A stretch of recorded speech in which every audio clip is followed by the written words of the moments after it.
Hey, no, just listen. Your manners of recent have been nothing short of unacceptable. The other day, your teacher called me, and she said you were doing nothing but just staring at her the entire class. Told me that she went as far as to taking you out of the classroom. Yeah, she did too, man. What? Super thick. Wait, hey, where are man, you? let me hit you back in just a minute. No, I gotta get this mouse. Stop. Don't hang up. Don't hang up. Don't. Alright, I guess we're doing the hati-s wireless review. So this is the hati-s wireless.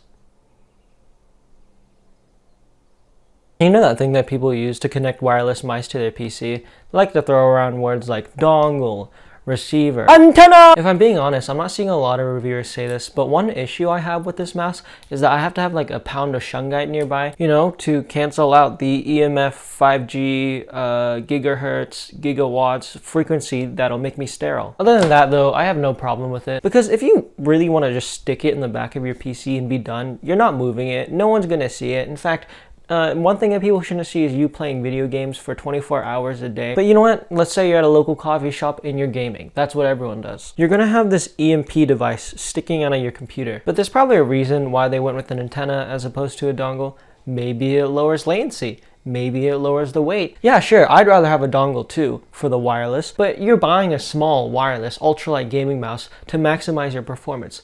Why not try to maximize your performance and, you know, risk having a sore antenna stick out with the added benefit of being lighter or having less latency? I charge every single wireless thing I get right when I get it. I don't know why, I just like to do it. But from 100%, I've been using my computer all day because, you know, I was at home quarantined.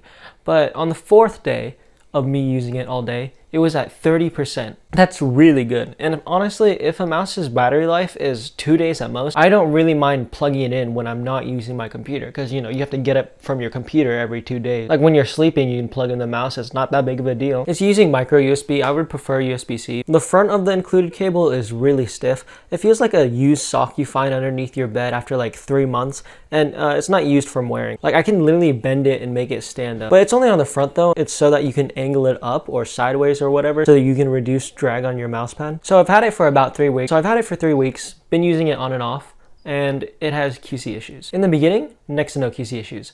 But slowly over time, it started to feel less premium and more like a Batch 1 MM710. So about the shape, I think the main demographic for this mouse are fingertip grip users. And if you don't know what that is, it's basically the sweatiest way to hold your mouse, where you're not controlling the mouse with your wrist, no, not your arm, but the tips of your fingers. The amount of dexterity required to do that is insane, and I don't have it, so I played claw with this mouse. And I gotta say, it's not my favorite shape in the world for claw, so I'm able to pick up this mouse and perform really well. So again, I don't really like this shape, but that's my preference. You may think differently. The switches are 8.0s, and honestly, I would rather use 8.0s than Omrons.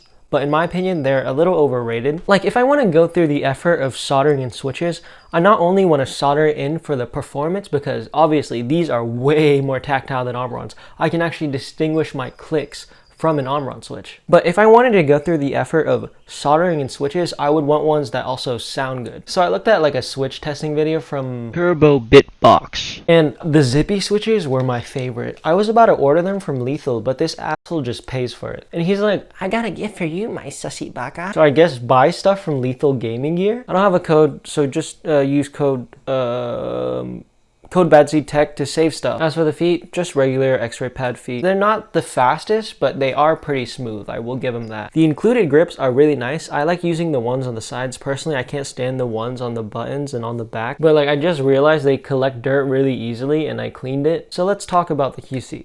G-Wolves is known for having pretty dog shit QC, and sadly this one is no different. In the beginning, the mouse was perfectly fine, but as I started to use it more and more, just recently I started to notice rattle, creaking. The port on the antenna comes off like this, and it doesn't work unless I angle it just perfectly. And the rattling and creaking was recent. It wasn't after I slammed it on my desk. Shut up. Of course, the creaking doesn't really affect me in game. Yeah, it doesn't make it feel as premium as it should, but it just makes me worried about the durability. So overall, is it worth it? Yes, I think it really is. For this caliber of a mouse, if you missed the final mouse drop, just get this one. $109 for this mouse is actually a pretty good price.